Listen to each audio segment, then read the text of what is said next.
as a gay man, I'm a little, how should we say, I don't have the lived experience of the heterosexual interaction. But I certainly listened to many women in my life.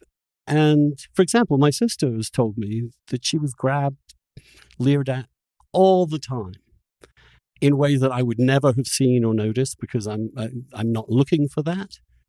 I've come to believe that there is that level of at least there is a serious level in which women are forced to go through stuff they really shouldn't have to, and maybe, for the sake of argument, maybe it's important to send a very clear message: this stuff is really not acceptable. I mean, I believe in the due process question. Obviously, I'm on your side in that. I can't. Oh, well, wait a minute. We're not on opposite sides. Do I think sexual harassment doesn't happen? Of course I do. Right. Of course I do. The question then is getting a grip on the scale of it and the context in which it happens so that we can actually address it. And that's incredibly hard. I think there is an argument, surely, that the full criminal law due process would make it very hard for young women on campus to get any redress. And no one says if you want to get in the criminal justice system, there's a criminal justice system. Right. But what happened on campus was a quasi-judicial system without any protection for the accused. No, so that's not acceptable. And why do I write about this? I'm a woman. Have I experienced sexual harassment? Yes, of course. I've experienced sexual assault. But you don't undo one injustice by creating a new one. And you undermine the very foundation of your cause if you aren't careful that the reforms are careful. Right. But it seems to me that those pushing it have a very different understanding of the world than traditional due process liberals, let's call us.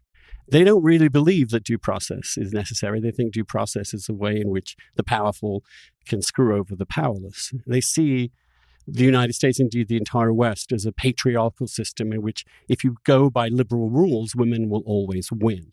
And therefore, your intent doesn't matter. Therefore, our goal is to coerce this behavior away.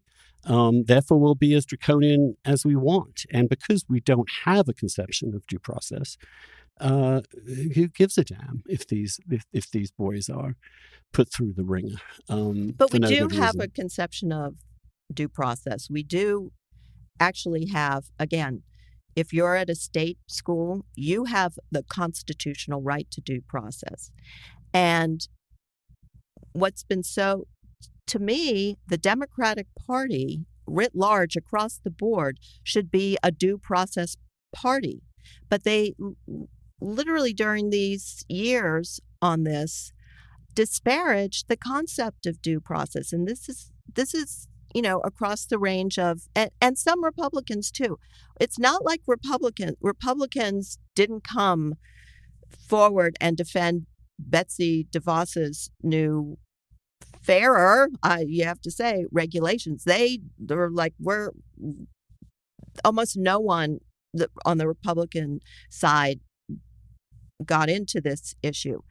But for Democrats, for liberals to say, we're going to pick and choose who deserves due process. Joe Biden running for president deserves it because we need him to win. But Al Franken didn't deserve it because getting rid of him might be to our advantage in other ways. That is not a system that is going to bring justice to people.